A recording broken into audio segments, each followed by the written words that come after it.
नमस्कार दोस्तों, स्वागत है आपका आज की नई वीडियो में। अब जैसा कि आप देख ही रहे होंगे कि सबसे बड़ी ब्रेकिंग न्यूज़ जो इस वक्त सभी TV channels, news portals, website, internet हर जगह ट्विटर, फेसबुक सब जगह जो चल रही है वो है महाराष्ट्र गवर्नमेंट का जो ट्रबल चल रहा है उसके बारे में। तो क्या है ये सारा मामला? क्या ये सरकार बच पाएगी? क्या होगा महाराष्ट्र का भविष्य? क्या दोबारा इलेक्शंस होंगे वहां पे या क्या रहेगा? उसको हम समझने की कोशिश करते हैं। देखिए, ये आप आर्टिकल देख रहे हैं टाइम्स ऑफ इंडिया का। अब हुआ क्या है यहाँ पे कि उद्धव ठाकरे जो हैं वो फेल्ड हो गए हैं वहाँ पर सरकार को कंटिन्यू करने में, क्योंकि 3 साल 3.5 साल के बाद ये ऐसा नज़ारा देखने को मिल रहा है कि वहाँ पे जो इनकी पार्टी के एमएलएज हैं वही रिबेल हो गए हैं। उन्होंने ही इनके खिलाफ बगावत कर दी है और ऐसा कहा जा रहा है कि भाई 3 साल के बाद उनकी जो अंतरात्मा है वो जागी है। इतने सालों इतने टाइम तक ये जो गठबंधन इनका था एनसीपी और आईएनसी कांग्रेस के साथ, और जो बीजेपी के साथ गठबंधन को तोड़ के इन्होंने सरकार बनाई थी जब 2019 के इलेक्शन हुए थे उस वक्त पर। तो इतने टाइम के बाद आप कैसे रिबेल हुए? आपने पहले क्यों आवाज क्यों नहीं उठाई? तो बहुत सारे सवाल इसको लेके उठाए जा रहे हैं। और पावर में बने रहने की वजह से और सीएम की कुर्सी लेने के लिए जो बीजेपी को पावर से दूर रखने के लिए जो एक किया गया था 2019 में, जब इन्होंने अलायंस में चुनाव लड़े थे बीजेपी के साथ, लेकिन जब रिजल्ट आए तो किसी को भी मेजॉरिटी नहीं मिली और इन्होंने ये शर्त रख दी थी कि भाई मैं सीएम बनूंगा। लेकिन बीजेपी ने कहा कि नहीं भैया, आप इनएक्सपीरियंस्ड हो, आपको कोई एक्सपीरियंस नहीं है सरकार चलाने का, गवर्नमेंट का, मिनिस्ट्री का। तो फडणवीस जो हैं वही रहेंगे सीएम। तो उसके बाद इन्होंने दूसरा काउंटर ऑफर दिया कि भाई 2.5 साल मैं रहूंगा, 2.5 साल वो रहेंगे। उसको भी बीजेपी ने रिजेक्ट कर दिया। तो इन्होंने क्या किया कि वो सारा गठबंधन तोड़ के, और जो बिल्कुल एक ऑपोजिट आइडियोलॉजी वाली पार्टीज हैं, जो शिवसेना की आइडियोलॉजी थी, जो बाला साहब ठाकरे ने जिस हिंदुत्व के बेस पे इतनी बड़ी शिवसेना पार्टी बनाई थी, हिंदुओं का मतलब नाम लेके हिंदुत्व और हिंदूज बहुत मतलब उसको बढ़ा चढ़ा के जो भी एक उन्होंने बहुत अच्छी इमेज बनाई थी महाराष्ट्र में, उनकी बहुत रिस्पेक्ट है, बहुत अच्छी इमेज है। तो उसको बिल्कुल साइड लाइन करते हुए इन्होंने एक बिल्कुल ऑपोजिशन आइडियोलॉजी वाली पार्टी के साथ गठबंधन कर लिया, जिसको बाला साहब ठाकरे बिल्कुल भी पसंद नहीं करते थे। उनके साथ इन्होंने गठबंधन कर लिया जस्ट बिकॉज क्योंकि पावर में रहना था। अब हुआ क्या यहाँ पे? अब ये जो सब कुछ चल रहा है उस बीच में जब इनको ये बोला गया, जो बागी हुए हैं मिनिस्टर्स, उन्होंने बोला कि भाई नहीं, वो आप वो आइडियोलॉजी छोड़ चुके हो, जो बाला साहब ठाकरे की जो हिंदुत्व थ्योरी थी उससे अलग हो गई है पार्टी, अब वैसा नहीं रहा। और इसी बीच फिर जो शरद पवार हैं एनसीपी के जो सुप्रीम हैं, उन्होंने बोला, इनको सलाह दी कि भाई अगर पावर चली जाती है हाथ से तो अब आप प्रिपेयर रहना और ज़्यादा पॉलिटिकल स्ट्रगल के लिए। अब हुआ क्या था, थोड़ा सा आप रिकैप करते हैं। जब इलेक्शन हुए थे उस वक्त बीजेपी को मिले थे 105 वोट, शिवसेना को मिले थे 105 सीट, सॉरी। और शिवसेना को मिली थी 56 सीट, एनसीपी को 54 और आईएनसी को 44, और बाकी जो निर्दलीय होती हैं और जो बाकी की पार्टीज हैं उनको एक एक दो दो सबको मिली थी। तो यहाँ पर हुआ क्या, इनको मेजोरिटी के लिए 288 सीट्स हैं देखो असेंबली में महाराष्ट्र की, तो वहां पर 145 जो है मेजोरिटी मार्क है। आपको अगर सरकार बनाने के लिए 145 सीट चाहिए होती हैं। तो अगर ये बीजेपी के साथ जाते तो इजीली इनकी गवर्नमेंट बन जाती, लेकिन इनको पावर चाहिए थी तो इन्होंने एनसीपी और आईएनसी के साथ गठबंधन कर लिया। क्योंकि शिवसेना की 56 सीटें थी, एनसीपी की 54 थी, आईएनसी की 44 थी, तो इन तीनों पार्टीज को मिला के बना एमवीए गवर्नमेंट, जो महाविकास अघाड़ी के नाम से अभी जाना जाता है। और ये पावर में आ गए। अब पावर में तो आ गए, लेकिन उसके बाद इन्होंने कोई ऐसी 3 साल में कुछ ऐसा डेवलपमेंट या ऐसी कोई कोई उपलब्धि हासिल नहीं की वहां पर, जिसकी वजह से इनको जनता पसंद करे। और एक तरीके से जनता के साथ भी धोखा हुआ, क्योंकि जनता ने जो वोट किया था वो बीजेपी और शिवसेना के अलायंस के लिए वोट किया था। उस वक्त पर काफी बवाल मचा था, काफी लोगों ने इसको अपोज किया था। जो सेलिब्रिटीज है उन्होंने भी कहा था कि भाई ये बहुत गलत हो रहा है, लोगों के मैंडेट को धोखा दिया जा रहा है। लेकिन जब पावर सामने होती है तो फिर कुछ नहीं दिखाई देता, तो वही हुआ। लेकिन अब ये खुद कंप्लेंट कर रहे हैं कि भाई पार्टी के साथ बिट्रे कर रहे हैं जो विधायक हैं, और मेरे साथ धोखा हो रहा है। तो ये समझना चाहिए कि भाई आपने भी तो एक टाइम पे क्या किया था, आपने भी तो जनता को धोखा दिया था।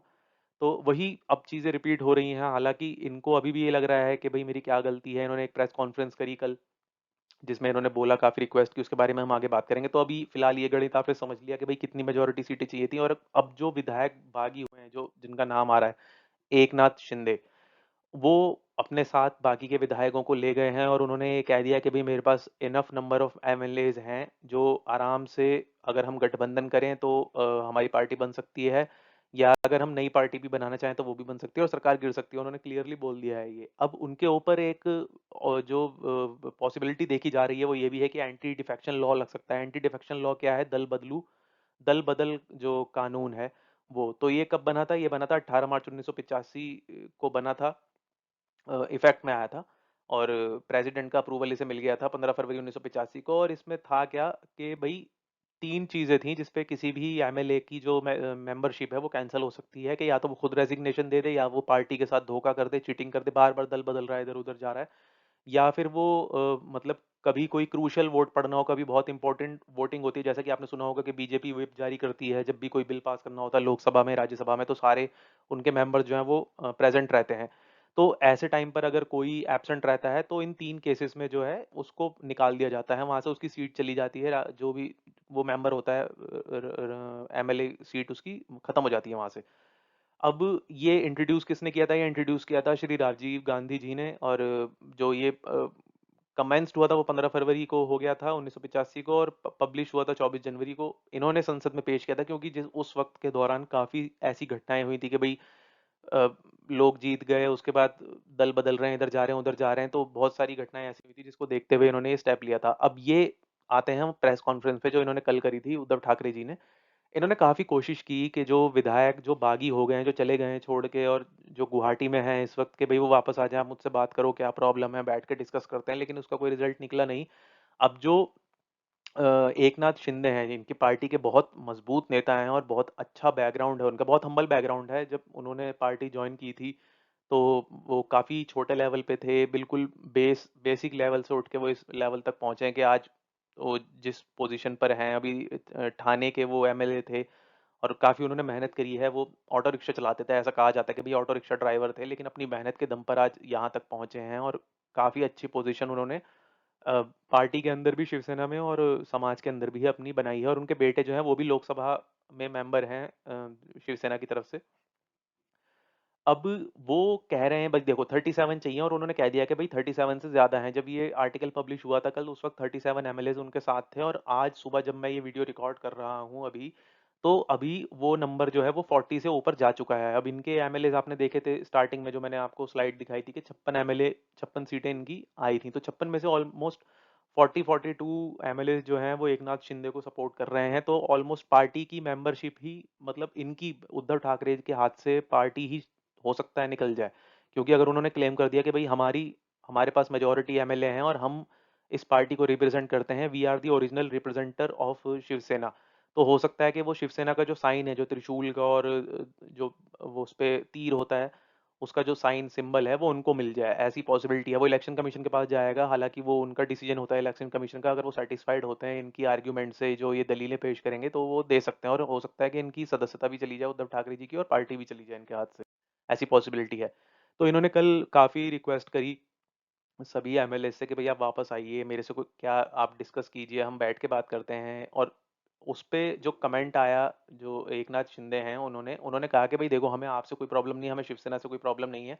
आपने जो अलायंस किया है, क्योंकि हमारी आइडियोलॉजी मैच नहीं करती है एनसीपी और कांग्रेस के साथ, तो हमें बस उस अलायंस से दिक्कत है। और उन्होंने क्लियर कह दिया है कि आप ये जो अननेचुरल अलायंस है एनसीपी और कांग्रेस के साथ, आप इसे तोड़िए, उसके बाद जो भी कुछ होगा आगे हम बात करेंगे। अब इन्होंने फिर जवाब में ये कहा कि भाई मैं तो सीएम की पोस्ट लेना भी नहीं चाहता था, मुझे तो पवार जी ने सजेस्ट किया कि भाई तुम सीएम बनो और तुम संभालो सारा, और मैं तो बहुत खुश हूँ, कोई बात नहीं, अगर शिवसेना से ही कोई सीएम बनता है तो मैं पोस्ट छोड़ने को तैयार हूँ, मैं रेजिग्नेशन देने को तैयार हूँ, आप वापस आ जाओ। इन्होंने एकनाथ शिंदे को ऑफर भी किया कि भाई तुम बन जाओ सीएम, लेकिन उन्होंने क्लियर कट इसको रिजेक्ट कर दिया, इस ऑफर को, कि भाई मुझे सीएम भी नहीं बनना। उनका वो एक ही मुद्दा पकड़ के बैठे हुए हैं कि भाई आप अलायंस तोड़ो, और क्योंकि हमारी आइडियोलॉजी मैच नहीं करती, हमने इतने सालों बीजेपी के साथ जो हिंदुत्व को लेके, हमने आइडियोलॉजी को लेके हम इतने साल इलेक्शन लड़े हैं, हम उसी पे, हमें आगे बढ़ना चाहिए। तो जब उन्होंने एक्सेप्ट नहीं करा, तो फिर उद्धव ठाकरे ने जो सीएम, इनका सीएम आवास था जिसका नाम वर्षा है, उसको इन्होंने वैकेट कर दिया, उसे छोड़ दिया। अब ये सारा मामला चल रहा है, अभी आप मीडिया में देखेंगे कि काफी इन सब बातों को लेकर हल्ला मच रहा है कि भाई क्या होगा, क्या होगा, सरकार गिरेगी, सरकार जाएगी। इन्होंने कल, इनके स्पोक पर्सन ने भी कल अनाउंस किया कि भाई ज़्यादा से ज़्यादा क्या होगा, जो संजय राउत हैं, कि भाई ज़्यादा से ज़्यादा क्या होगा, पावर चली जाएगी, सत्ता चली जाएगी, तो कोई बात नहीं। और इस तरीके की अटकलें लगाई जा रही हैं कि अब हो सकता है कि भाई जो एकनाथ शिंदे हैं वो बीजेपी के साथ मर्जर कर लें पार्टी को, क्योंकि अगर पार्टी, उन्होंने पार्टी की ही वो सदस्यता, एक तरीके से ऑथरशिप, अथॉरिटी ले ली, और ये प्रूफ कर दिया कि भाई हम असली जो हैं शिवसेना हैं, हम बिलोंग करते हैं शिवसेना से, तो बहुत प्रॉब्लम हो जाएगी। और उनके पास ऑप्शन है कि भाई वो या तो शिवसेना के साथ मर्जर कर लें या फिर फ्रेश इलेक्शन हो महाराष्ट्र में। अब कुछ भी क्लियर है नहीं बेसिकली कि आगे होगा क्या। इस पे बड़ी स्थिति जो है असमंजस की बनी हुई है। तो एक हम कोशिश करते हैं कि अब अगला जो स्टेप है क्या, पॉलिटिकल मतलब मूव क्या हो सकता है महाविकास अघाड़ी या महाराष्ट्र का, क्या चीजें हो सकती हैं। तो देखो 4 चीजें हैं जो हो सकती हैं। पहला, फॉर्म अ न्यू पार्टी के एकनाथ शिंदे जो हैं अपनी खुद की एक पार्टी बना लें with the support of other MLA who are with them. मतलब उनके साथ जो एमएलएज हैं गुवाहाटी में, उनके साथ एक नई पार्टी बन जाए। दूसरा ऑप्शन क्या है कि वो बीजेपी के साथ मर्ज हो जाएं अपने सारे एमएलएज को लेके। और क्योंकि उनके पास सफिशिएंट नंबर है 37 एमएलएज का, क्योंकि 2/3 बहुमत चाहिए होता है ताकि आपके ऊपर दल बदल कानून ना लगे, आप पार्टी से निष्कासित ना हो, आपकी सीट जो है वो राज्यसभा में ना हटे। उसके लिए 2/3 चाहिए होता है। उनके पास 2/3 से ज्यादा ही हो गया है। अभी अगर करंट की डेट में देखें तो 40+ हो गया है।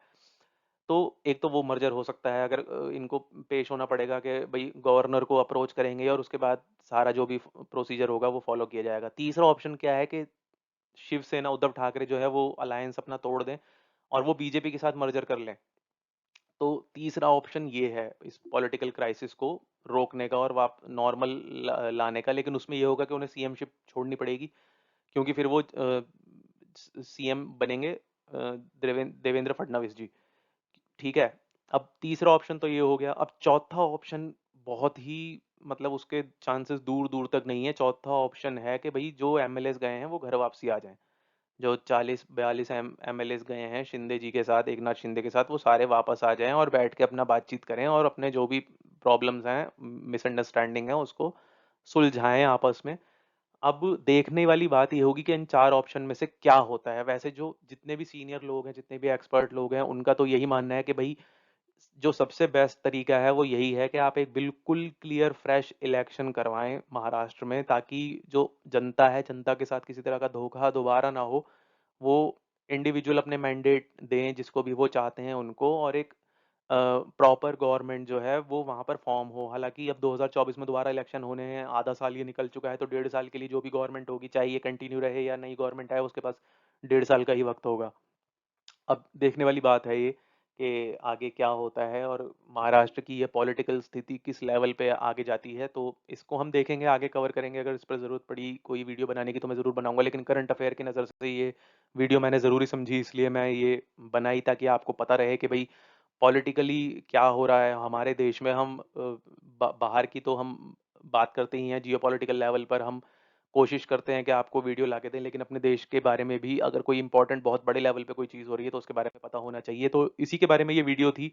इसमें आपने जाना कि भाई अभी करंटली क्या हो रहा है, एंटी डिफेक्ट जो दल बदल कानून है वो क्या है, कैसे लागू हो सकता है वो।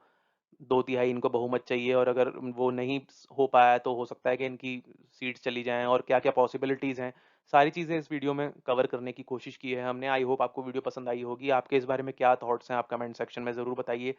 वीडियो अगर पसंद आई हो तो चैनल को लाइक और वीडियो को लाइक और चैनल को सब्सक्राइब जरूर कीजिएगा। बेल आइकन का बटन जरूर दबाइएगा ताकि अगली वीडियो की नोटिफिकेशन आपको सबसे पहले मिले।